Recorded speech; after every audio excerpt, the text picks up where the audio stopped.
მოგესალმებით პოლიტიკაში ახლად გამოჩენილი ბიზნესმენის ბიძინა ივანიშვილის ბიზნეს ცენტრიდან. მე გახლავართ თავისუფალი ჟურნალისტი ნინო ჟიჟილაშვილი და მაქვს პატივი თქვენი საზოგადოების შეკითხვები მას პირველი ქართული ტელეინტერვიუსთვის სწორედ დღეს დავუსვა.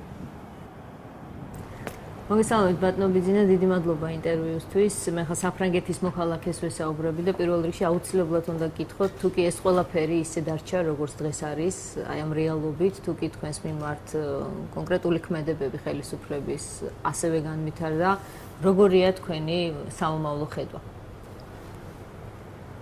ის რაც გააკეთა სააკაშვილის მთავრობამ, ჩემს მოქალაქეობას გაუქმებასთან დაკავშირებით, აი ამას მინდა გაუსვა ხაზი, კიდევ ერთხელ აჩვენებს იმას, რომ თქვათ, მათ მენეჯმენტი არ შეუძლიათ და მყისიერად ხდება გადაწყვეტილების მიღება, ეს ერთია, მაგრამ უფრო ძირითადად მინდა ყურადღება გავამახვილო. მათ არიციან დაგეგმა, ისინი ვერ იყურებიან შორს. ეს შანს არა მარტო პასპორტის შემთხვევაში და ჩემთან დამოკიდებულებით, არამედ მთელ მათ მოღვაწეობას თუ გადავხედავთ პირველი დღიდან მოსვლისა, როგორ ღებულობენ გადაწყვეტილებებს, ეს გამოკვეთილია, რომ მყისიერად და გაუაზრებლად აკეთებენ ძალიან ხშირად. ეს მე ვიცი პირადი მაგალითითაც, რომ პირადად მე არ მალავდა რამდენჯერმე უკვე თქვი და გავიმეორებ, რომ მე მქონდა ურთიერთობა სააკაშვილთან და ვცდილობდი შორ გეგმებზე გვესაუბრა და პერსპექტივაზე. ისინი არ მალავდნენ, რომ ერთ-ერთვეზე აკეთებენ ძირითადად გათვლებს. ესენი ვერ იყურებიან წინ და პასპორტის შემთხვევა, რამდენადაც მე უკვე პოლიტიკაში მოვედი, ჩემთვის იყო დიდი კოზირი და ძალიან ცუდ დღეში ჩაიგდეს თავი. შეეშინდათ აშკარად, შიშის საფუძველზე გაკეთდა, რა თქმა უნდა, სტრუქტურებს არავის არ ჩაეკითხნენ, ვისაც ევალებოდა მსგავსი გადაწყვეტილების მიღებაში ჩარეულიყო და სამმა კაცმა, როგორც წესი, 3 თუ 4 კაცი იკრიბება და ღებულობს გადაწყვეტილებას, რომელსაც გაუაზრებელის მეც ვერაფერს ვერ დავარქმევთ და ცუდ დღეში ჩაიგდეს თავი. კოზირი როგორ არის თქვენ ხელში, როცა შეიძლება რომ არჩევნებში მონაწილეობა ვერ მიიღოთ, ყველაფერი თუ ასე დარჩა? მე ვთქვი და კიდევ ვიმეორებ. თუ მე ამ გზით არჩევნებიდან გამთიშავენ, არჩევნები ლეგიტიმური ვერ იქნება. ამის განცდა მათ ტყუილად აქვთ. საერთაშორისო ასპარეზზე საუბრობთ თქვენ, ვერ იქნება. საერთაშორისო და საქართველოში ჩვეულებრივ დაინიშნება არჩევნები, ჩატარდება ბიძინა ივანიშვილი. არა მგონია ისე იყოს, როგორც მოხდა რამდენჯერმე. არა მგონია. მე მგონია ახალ რეალობასთან გვაქვს საქმე და ესენი ანგარიშს ვერ უწევენ. სააკაშვილი შეეშინდა, რომ საკუთარი გუნდი არ დაშლოდა და მხოლოდ საკუთარი გუნდი შენარჩუნებისთვის გააკეთა ეს. რომ არ მომხდარიყო. ბატონო? რატომ უნდა დაშლოდა საკუთარი გუნდი? შეიძლება თქვენს მომხდარიყო გადმოქაჩვა ძალები? იმიტომ რომ ჩემი მეორე განცხადება იყო ძალიან კვეთრი და ძალიან ბევრი მინიშნება და მითითება იყო იმაზე, რომ ასე ცხოვრება არ შეიძლება. იქ რეალურად დაუდგა სააკაშვილს საფრთხე იმის, რომ გარდა იმ ძირითადი და უახლოესი გარემოცვისა, რომელიც ალბათ 10 კაცს ამდია, იქ არის დიდი გუნდი სამთავრობო, სადაც შეიძლება და მომხდარიყო შესატყვისი რყევები. ეს გადაწყვეტილება მე ვიცი ხასიათი სააკაშვილის. ეს გადაწყვეტილებაა? პირადად მისი საფიქრო? ხოლოდ. ეს არის უბედურება, რომ ერთი კაცისგან მოდის და 2-3 კაცი შედის და ესე არ შეიძლება ქვეყნის მართვა.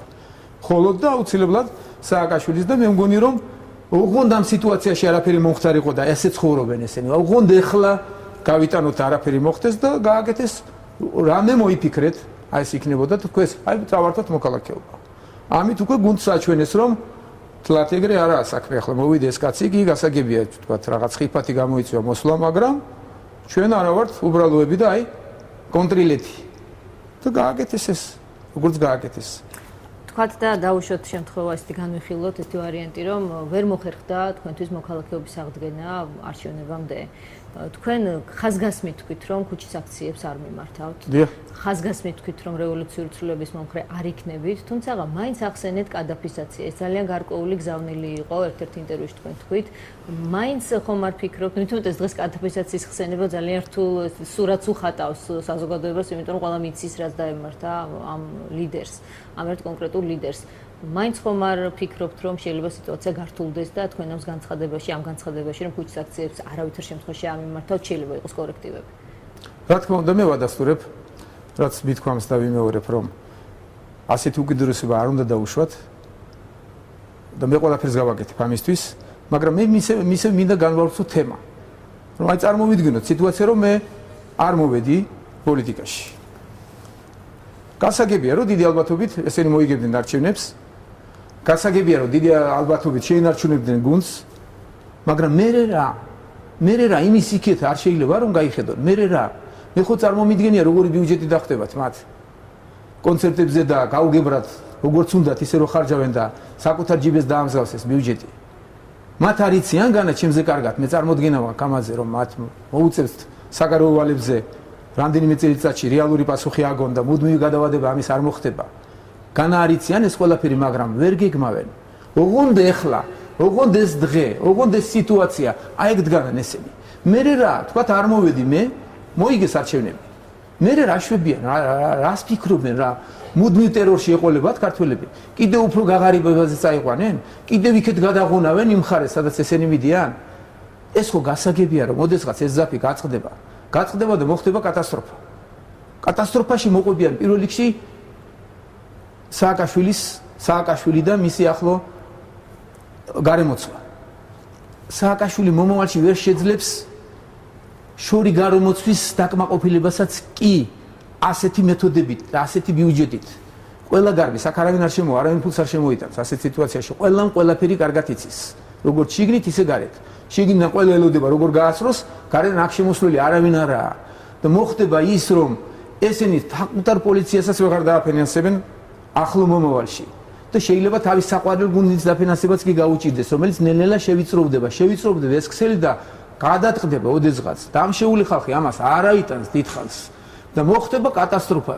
იდეალური იქნებოდა ჩემთვის დღეს რომ ვინმე ვისაც რეალობის სწორი ანალიზი შეუძლია რომ აჩვენოს მათ რომ აქეთ გზა არაა. იქ მხოლოდ უბედურებთ ამ გარემოცვას შეუძლიათ თანამშრომლობით ამ გუნდთან. ვინ გეგულებათ? ბანო კარგი მენეჯერიაო თქვენ თქვით. მე მგონი რომ ვანოც და ადეიშვილიც და კიდევ ვინც და თქვათ არის რამდენიმე კაცი დღეს არიან სხერპლინის საკუთარი ძალაუფლების რომელიც მათ შექმნეს არაკანონიერად. უპერსპექტივოა ეს გუნდი თქვენ ძალიან? აბსოლუტურად უპერსპექტივოა ის რასაც ესენი აკეთებენ. თეორიულად არ არსებობს შანსი რომ ამ გზით მათ რამეს მიაღწიონ. ეს მოხდება დღეს არა ხვალ პირობითად წლებით თქვათ. არ მოხდება ამ წელიწადში, მოხდება შემდეგში, არა შემდეგში, რამდენიმე წელიწადში სიტუაცია განვითარდება და მივა კატასტროფამდე. არ არსებობს თეორიული ალბათობა იმისაც კი რომ ესენი გავიდნენ სადღაც ნორმალურ გზაზე. არ შეიძლება მათ დააპატიურონ მთელი საქართველო. წარმოუდგენელია და მიუღწეველია ეს. გაიხედონ წინ, უფრო წინ გაიხედონ. აფრიკის ქვეყნები ამოდიან აქედან. ესენი ქართველებს უპირებენ უკან. იქეთ წაიყვანონ. საოცრებაა. სადიყურებიან. კარგი, წინ ვერაფერ ახერხებენ გახედვას, უკან გაიხედონ. ისტორიას გადახედონ ჩვენსას. ვის 30 საუკუნიანი გენს, რომელიც 30 საუკუნიან კულტურას, რომელიც არ გაწყვეტილა, იშვიათია ესეთი ერები დღეს სოფლიოში, რომ 30 საუკუნე ერთი და იგივე გენი მოდიოდეს უწყვეტად. ძალიან ცოტა. ვის უპირებენ ესენი? ეს ხომ წარმოუდგენელია.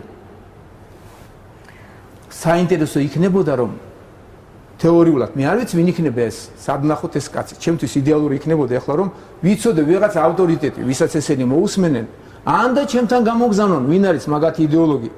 შევხვდები ნებისმიერს და ძალიან მარტივად დაუსაბუთებ რომ რა თქმა უნდა ძირითადად გამსაზღვრელი ჩემი ქვეყანაა. ჩვენი ქვეყანაა გამსაზღვრელი, რომ ესენი ქვეყანას მიიყვანენ კატასტროფამდე.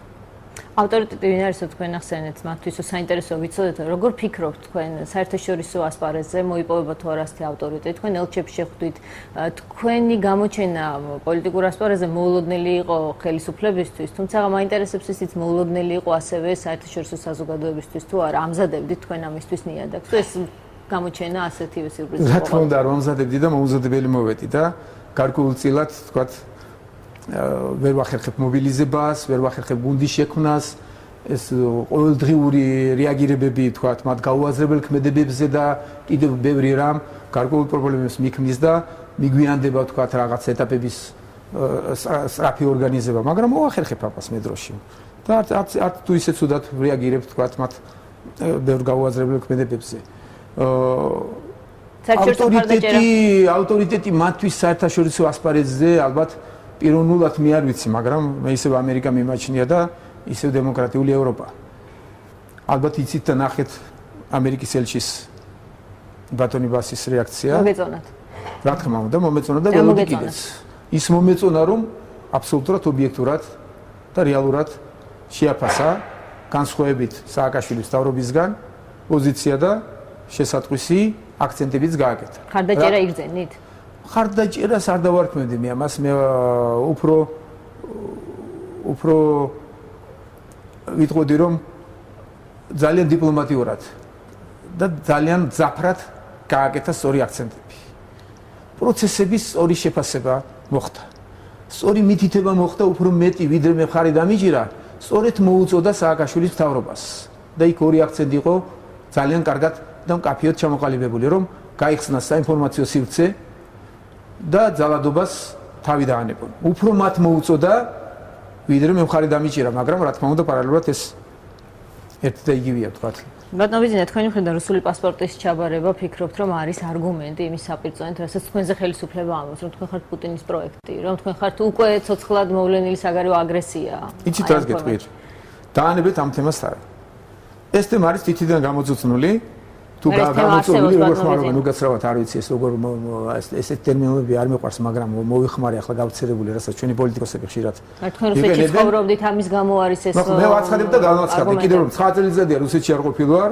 მანამდე ხომ მიყავით? და ჩემი ხელწერა და ჩემი ცხოვრების წესი ქართველებისთვის გასაგებია და კიდევ ბევრი რამ.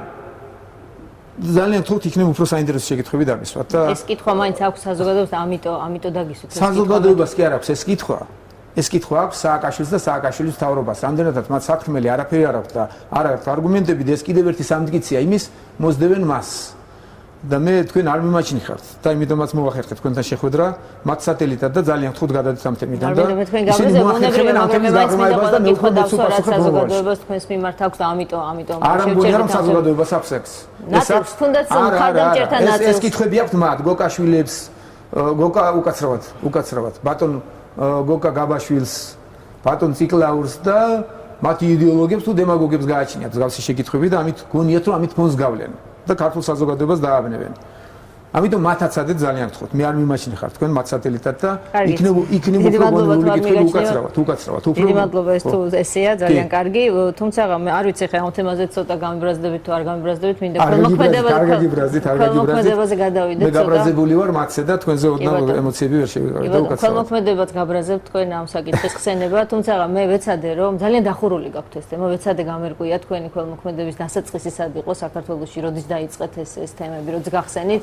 მახსოვს მე პირველ არხზე რომ მუშაობდი, ძალიან ბუნდოვნად რამდენიმე კადრი მაქვს ნანახი, როდესაც თქვენს მიერ ნაყიდი რამდენიმე ასეული ტრაქტორი, თქვა 90-იან წლების დასაწყისში, მაშინ როდესაც საქართველოში ომი იყო, მას შემოვიდა და ესეც კი გასაიდუმლოებული იყო. არ შეიძლება რომ გავხსნათ საზოგადოებას, აი ეს ყველა ის თემა, რომელზეც თქვა კითხვის ნიშნება, მithumetes ამ ტრაქტორებს ბოლო პერიოდში რაღაცა ისევ წამოიწია რაღაცა ამ თემამ და რაღაცა გააქტიურდა. თქვენ ეს საიდან პრესიდან გაიგეთ რომ გამოაქვეყნეს მე მგონი ჭუბურიძის განცხადება მომიტანეს გამოქვეყნდა სადღაც რომ ტრაქტორების ეს ჩემი პროფესია რომ თუ თქვენ თვითონ გაქვთ ეს მე მუშაობდი პირველ არხზე და იქ არქივში რაღაცა ერთი მასალის ძებნის დროს მრავალი წლის წინ ეს მასალა მე მაქვს ნანახი ჩემი თვალით. თქვენ გაქვთ ფირი რამე სატელევიზიო თუ რა გაქვთ? სატელევიზიო ფირი მაქვს ნანახი კი რომელზეც არის ეს აღბეჭდილი. რატომ დაინტერესდით ამ თემით? ინტერესი რომ ძალიან გამოვოცა რომ თქვენ ეს თვითონ იხსენებთ ძალიან თუთ გულწრფელი იყოთ. კადრები გაქვთ თუ არ გაქვთ კადრები მაინტერესებს. მოდით ეს თემა გადავდოთ. უკაცრავად ესე ჩაგეძიეთ. მე იმიტომ მაინტერესებს რომ მე თვითონ ეს კადრები ნანახი არ მაქვს ამ განცხადებიდან თქვა ეს კადრები არსებობს, შემიძლია დაგარწმუნოთ ეს კადრები არსებობს. პირველი არხის არქივში ოდესღაც იყო და სავარაუდოდ ახლაც არის. თქვენ გაქვთ ეს კადრები თუ არ გაქვთ? პირველი არხიდან ვერაფერს ვერ აიღებ თქვენ დღეს. მე მეგულება ადგილი სადაც ეს კადრები არის. კი, ეს ესეთი მნიშვნელოვანი სტრატეგიული მნიშვნელობის კადრებია, თქვენ ფიქრობთ? ძალიან ეს სტაჟიერი პოლიტიკოსივით პასუხობთ და ვერ გავიგე, მაგრამ კარგი გავაგზავნოთ თემა. თქვენთან ინტერვიუა ეს და ისედაც თუ კი ეს ინტერვიუ იქნება გულწრფელი, მოდი გავცვალოთ ამ კასეტაში, კი ბატონო.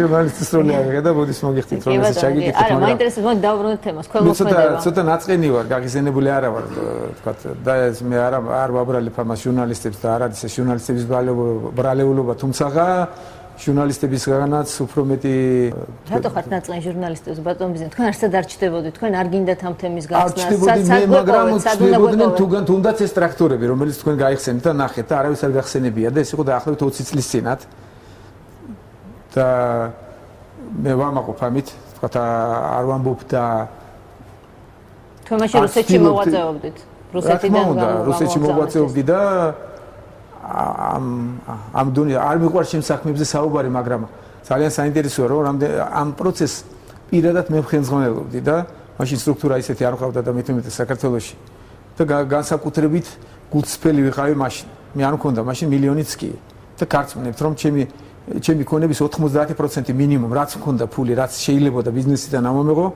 აი გამალებით უხენძღონებდი ამ პროცესს და 450 ტრაქტორი თუ ნახეთ და იცით ეს კადრები იქ ნახავდით მე რა ამაზე ბევრი არ ვისაუბრო რა შეგიძლიათ მითხრათ ციფრი დაახლოებით რამდენი გაქვს დახარჯული საქართველოს ქველმოქმედებაზე საერთოდ სამთავრობო ქველმოქმედებაზე არ გეკითხებით როგორც ჩანს ფინანსურად თქვენი ქველმოქმედება ხო ვერობითაც შეიძლება ბიუჯეტის თემასაც თუ შეიყვანთ შეგინდა გვეტყვით ხელისუფლება რა დაგიჯდათ ხელისუფლების შენახვა რომელზეც თქვენ ემოთ რომ ეხმარებოთ ეს კარგი იქნება აუდიტორიას გარწმუნებთ ეს კითხვა აინტერესებს იცით რა მიუხედავად იმისა რომ მე თქვენზე კარგი განწყობა მაქვს და მაინც მინდა რომ საყვედური გითხრათ თქვენს და სხვა ჟურნალისტებსაც და სხვა პოლიტიკოსებსაც ან სხვას ვინც გნებავთ რომ საზოგადოების წევრებს რომ ჭორობის დონეზე აქვს ეს სულაყვანილი ჩემი დამოკიდებულება ქველმოქმედების სადმი მე ვაჩვენე რომ თუ აკეთებ ამაზე სყელში არ უნდა მოუყვანო ხალხს და პირადად არ უნდა ილაპარაკო ამაზე რაც შეიძლება ბევრი მაგრამ მე დავამსხვრე სივრიზია და ჩემი სოხედულობას უღალატე ჩემს ასაკში რაც ჩემთვის ტრაგიკული იყო და ამის ტყვე ვიყავი ძირითადად და ვერ ვახერხებდი პოლიტიკაში მოსვლას დიდი ხნის განმავლობაში მაგრამ მოვედი და ეს უკვე დავამსხვრე ილუზია თქვა ეს დღესაც ეს ჩემთვის ტრაგედია მაგრამ მაინც ვახერხებ რომ ჩემგან რატომ ელოდებით ელემენტარული კანონია და გაეცანით კეთილინებებს ყველა ფონდი საქველმოქმედო ვალდებულია წელიწადში ერთჯერ გამოაქვეყნოს და საზოგადოებას ამცნოს მის მოღვაწეობის შესახებ. რატომ არ მიხვედით? როდის მიხვედით და როდის დაინტერესებს? არ მივსულვარ, მიღებულია შენიშვნა. ვინ მივიდა საერთოდ და ვის აინტერესებს? ჭორობის დონეზე უნდა ყველას ეს და დარწმუნებული რომ ამ ინტერვიუს შემდეგ ძალიან ბევრი ჟურნალისტი მიაკითხავს თქვენ შეგიძლიათ თქვათ რომ ისინი მიიღებენ საბუთებს როდის საადმინისტრაციო ვიძინა ივანიშვილი. ალბათ ჟურნალისტების ჟურნალისტობა ისევ იმ კუთხით მივა ალბათ რომ რაღაც მოძებნონ ინტრიგული, მაგრამ ვერაფერს ვერ იპოვნიან და გარწმუნებთ რომ ეს კეთდებოდა აბსოლუტურად კანონის დაცვით და მე იქ ქონდა ისეთი ხაზი გავლებული მკაცრად რომ არ მოხდარიყო ელემენტარულადაც კი თქვა ჩემი ნათესაობიდან თუ ვინმე ცნობილია საზოგადოების წინაშე დამსახურებაც კი აქვს ფონდს არ შეხებოდა და ეს არ მოხდარიყო ქველმოქმედების სახით და ამისთვის მე სხვა გზა მქონდა და სხვანაირად ვახერხებდი ნათესების დახმარებას მივლენ ალბათ ამის შემდეგ მაგრამ რატომ ამის შემდეგ ელემენტარული სადიყავით ამდენ ამდენ ჭორობას რუსოფობიაზე და რუსულ აგენტობაზე რატომ არინებეთ და რატომ არ მიხვედით? რატომ მე მიკითხებით? მაინც და მაინც მაკითხებთ ხელმძღვანელობას. ეს უახლოვდება მილიარდ შეგიძლიათ ეს მაინც მითხრათ? მილიარდ. კი, ალბათ, კი, უახლოვდება, შეიძლება მეტია, შეიძლება ნაკლებია, ოდნავ, მაგრამ ისევ და ისევ ჩემგან ნუცtildeობთ, ეს შეიძლება გაარკვიოთ და კარგით, კი ბატონო. ვალდებულია. მაშინ ის მაინც მითხარით, თუ შეიძლება ერთი კონკრეტული პროექტის შესახებ, მუზეუმის ქუჩის თემას მინდა მივხედოთ, როგორც ვთქვით, თანამედროვე მუზეუმის გახსნაში ჩაიდება თქვენ ძალიან დიდი კაპიტალი, ეს მანამდეც იყო ეს პროექტი. რა ტილოები იქნება, როგორი პროექტია საერთოდ, რა დაჯდება, შეიძლება ეს გითხრათ? მე და შემაცოლმა ვიფიქრეთ ერთად, რომ კარგი იქნებოდა თუ საქართველოს ვაშუქებდით თანამედროვე ხელოვნების იმპრესიონისტებისა და თანამედროვე ხელოვნების მუზეუმს. ამაზე დიდი შრომა გავწიეთ ორივემ, ჯერ შესწავლა დავიწყეთ თქვათ იმ დარგის, რომელიც ჩემს მეუღლეს ჰქონდა საფუძველი და აინტერესებდა და უფრო ადრე ინტერესი ჰქონდა და სწავლობდა. მე საკმაოდ ბევრი დრო დავკარგე, რომ შეცდომები არ დამეშვა, მაგრამ შეცდომა იყო ძირშივე, როდესაც გადაწყვეტილება მივიღეთ, რომ საქართველოში ახლა იმპრესიონისტებსაც შეეხება თქვათ, როცა არსებობს პარიზი, ნიუ-იორკი, ეს უდიდესი მუზეუმები, თქვათ, რომ კარგი მუზეუმი რომ იყოს, თქვათ, და იმპრესიონისტებისთვის ვინმე საქართველოში, თქვათ, დამატებითი მიმზიდველობა გამოიწვიოს ტურისტების, ალბათ მინიმუმ 10 მილიარდი დოლარი მაინც უნდა ჩაიდოს და ეს ამის შესაძლებლობა მე არ მაქვს. გავაკეთე კორექტირება ამ პროექტის და გადავწყვიტე რომ უფრო თანამედროვეზე გავჩერდეთ. ვინ ხიბლად თანამედროვე მხატვრობაში ძალიან რომ მაინც უცებ თანამედროვე ხელოვნება ძალიან რთულია და ძალიან რთულია გასაგებათაც და მიუხედავად იმისა რომ ბევრი ვიმუშავე მეც და ჩემმა მეუღლემაც რთული ასახსნელი და აქ არ გავჩერდები თქვათ რამდენიმე ნახატი თქვათ რამდენიმე შედევრიც თქვათ რამდენიმე ნამუშევარი მე დამრჩა დღეს და უმეტესობა ლონდონში მაქვს გადატვირთული, რამდენადაც მინდა კორექტირება გავაკეთო, თქვათ, გაიყიდოს ის, რაც არ თვლი, რომ თანამედროვე მუზეუმში უნდა იყოს და დავამატო, რომ თანამედროვე მუზეუმში თანამედროვე ხელოვნების ლონდონშია დაცული, როგორც ხვდები თქვენი დაცული მე ვახერხებ ამის კორექტირებას, იმ პროცესის შეცვლას, რომ მე მქონდა იმპრესიონისტების ძალიან ბევრი და უმეტესობა, თქვათ, ნახატები შეძენილი, ხლა ვაპირებ ამის რეალიზებას და მარტო დავრჩე ნაწილ ფულს მოვახმარისებ, თქვათ, სხვა პროექტებს, იქიდან და კონტემპორარი, თქვათ, კიდევ განსხვავდება თანამედროვე უკაცრავად ინგლისური სიტყვა ვიხმარე, მაგრამ თანამედროვე ხელოვნება არის ძალიან სრულად გასაგებად ჩემთვისაც, თუმცა მე ახლა გავერკვი და ამ თემაზე რომ დავიწყო, ორი სიტყვით ვერ მოგახსენებთ. რამდენიმე ნამუშევარი დამრჩა თუ გნებავთ კიდევ გაჩვენებთ. გაჩვენებთ? შეიძლება ვნახოთ. დანარჩენს გადაგვაღებინებთ. კი ბატონო, კი არა, ორი თუ სამი დარჩა, ბევრი არ დარჩა ახლა სახლში, მაგრამ ეხლა მაინც მინდა რახან მითხარით იქნება გთხოვოთ თუ რა თქმა უნდა ეს დამოუკიდებლად თუ ხერხულობას არ შექმნის იქნება გადაგვაღებინებთ ეს თქვენი დამატებითი მასალა. ეხლა ვიგნებავთ? კი, შეიძლება, მადლობა. ეს რა ეს ამას ქვია და ჟილბერტი და ჟორჟი ნაური თანამედროვე ხელოვნება, ეს არის უცნაურობა თანამედროვე ხელოვნების და თუ ისეთი იოლი ასახსნელი და გასაგებია, თუმცა მე შემიძლია ძალიან ბევრი გესაუბროთ და ვიცი, თქვათ თანამედროვე ხელოვნებაში, თქვათ, შეიძლება, თქვათ, შუალედურ დონეზე განვიხილოთ, ესენი არ არიან, თქვათ, კიტები თანამედროვე ხელოვნების და ერთ-ერთი კიტს გაჩვენებთ კიდევ მაქვს მეორე ხოლში. ეხლა ჩვენ სად მივდივართ? კიდევ ერთი ნახატი. ეხლა გაჩვენებთ თქვენ დამიან ჰერსტის, თქვათ, ერთ-ერთ ნამუშევარს, რომელიც მე აქ დამრჩა კიდევ. იმ რეორგანიზაციის პროცესში, რაც მე იდეის შესვლა დავიწყე, რომ ცდარი იყო ჩემი პირველი იდეა, რომ იმპრესიონისტებისა და თანამედროვე ხელოვნების მუზეუმი უნდა გამეკეთებინა და მეჩვენებინა თბილისისათვის. ისა ეს იდეას შევცვალე, ეხლა ვაკეთებ სხვანაირ კომპონირებას. და ერთ-ერთი ნამუშევარი. სხვათა შორის პატარაც დამიან ჰერსტია იგივე, ერთი და იგივე ავტორისაა ეს და მე მგონი ეს როლი საინტერესოდ გავაწყო და აღარ მომინდა თქვათ ამის ჩანაცვლება და ეს გადავა მე მუზეუმში, როდესაც მუზეუმი იქნება, ეს თქვენია ბუნებრივია, მაგრამ აპირებს ან უფრო საინტერესო გადავა, არ გამოვრიცხავ, რომ თქვათ 2-3 ნახატი დავტოვო ბიზნეს ცენტრში, არ გამოვრიცხავ, ჩემი აზრით ეს ამ ადგილს უხდება და შეიძლება დარჩე, შეიძლება გადავიდეს, მაგრამ უფრო საინტერესო შეიძლება და უფრო ძვირადღირებული ესე ვთქვათ. დამიან ჰერსტი აუცილებლად იქნება მუზეუმში ერთ-ერთი თანამედროვე ხელოვანი. ხო, ეს გახლავს დამიან ეს ანიშკაპოვის ერთ-ერთი ნამუშევარი, რომელიც საკმაოდ ცნობილია ისევ თანამედროვე ხელოვნებაში და თუ გნებავთ, ოდესაც მიმდინარეობაზე მე შემიძლია ღრმად ვისაუბროთ. ესეც გახლავთ დამიან ჰერსტი ერთ-ერთი ნამუშევარი, დამიან ჰერსტის ერთ-ერთი ნამუშევარი, რომელიც უბრალოდ ძალიან მძიმე კედელი იყო და კარგად შეურჩია და ალბათ ეს ბიზნეს ცენტრში დარჩება და ბიზნეს ცენტრის საკუთრება იქნება. როი ლიხტენშტეინი ძალიან საინტერესო თანამედროვე ხელოვნების წარმომადგენელია ერთ-ერთი და ძალიან საინტერესოა, ვთქვათ, ეს მოცულობისთვის ისე ვთქვათ, მე ვახერხებდი, რომ სწორედ შემირჩია ამას თქვენ პირადად არჩევთ ხოლმე მეუღლესთან ერთად ადგილებს თუ პროფესიონალებს მივართ? ეკა მეხმარა, არა, რა თქმა უნდა ჩვენ შევარჩიეთ თვითონაც მე და ეკამ. ძალიან დიდი კედლები იყო თქვა და ძალიან ისეთ მძიმე ფონს ქმნიდა და მე მგონი რომ ძალიან კმაყოფილი ვარ, რომ კარგად შევარჩიე. საშუალო ეს ბრუნავს, ეს ჩემი რაც დავამატეთ აკამაცოს ცნობილი არქიტექტორი, ეს სფერო მე დავატრიალე და ზემოთ აგიყვანთ ხალხ გაჩვენეთ. ეს ბრუნავს ეს არა. აი სფერო, აქ არის მოცულობაში მოცულობა. ამ შენობამ თქვათ, რომელიც კრიტიკაც მოახერხეს თავის დროზე ჩვენმა ჟურნალისტებმა თუ ხელმისაწვდომეებმა, რომ რაღაც არ მახსოვს ამსგავსებდნენ, რომ ტაშტები თუ ვედროები წამოგვახურა თავზე თელ თბილისს. პირველი ადგილი აიღო მსოფლიოში, პირველი ადგილი აიღო ლამაზი არქიტექტურის. ბანოვიძე, სამება არის თქვენთვის ყველაზე ძვირფასი პროექტი, რომელსაც შეუწყეთ ხელი? არა, ესე არ მიმაჩნია. ყველაზე უფრო ძვირფასი პროექტებია ის ძველი ძეგლები და მე მაგას არ ჩამოვთვლი, რომლის რესტავრაციასა და შენახვასა და შენარჩუნებაში მე მივიღე მონაწილეობა. მე ასე მგონია. ერთ-ერთი საინტერესო ეს თქვენ წმენას უკავშირდება თუ არა? მე ვარ ქრისტიანი.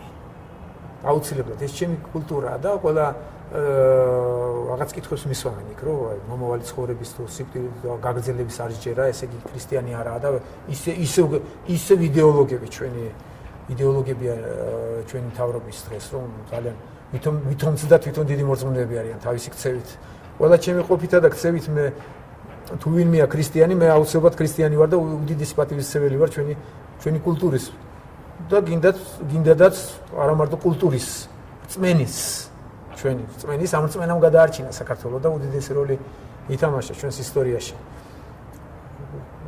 ყველა ჩემი შვილი განათლულია თავის დროზე და ყველა პროცედურას ვიცავ, ჩემი მეუღლე და ჩემი მშობლები ყველანია თქვა, ჩემზე უფრო მორწმუნეები არიან, რასაც რწმენა ქვია თქვა და მეც ვერანი ვერ დამარხოს ათეის ჩემი ქცევით და სანთლების დანთებას და ეს პროცესი აუცილებლად ამაში ყველაფერს მონაწილეობას ვებულობ. თუ გნება ვთქვა, ახლა საჭიროა ჯვარსაც მუდმივად ვატარებ. თუ ნუ რა ვიცი კიდევ, მაგრამ ეჭვი მაქვს ის რაც თქვი პირველსავე ინტერვიუში და ეხლა არ ვამბობ უარს. მე მინდა მიმართო თბილისელებსა და მთლიან საქართველოს მოსახლეობას. რომ გაგებით მოეკიდონ ყველა ჩემს ნაბიჯს. ნუ ელოდებიან ყოველდღიურად რომ რაღაც საოცრებებს მოვახდენ.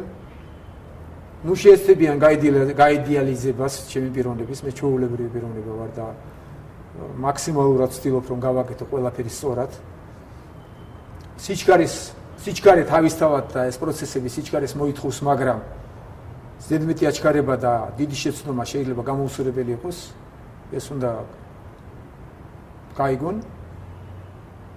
ვიჩქაროთ ნელა, ესეთი გამონათქვამია. ზედმეტს ნუ ამაჩქარებენ.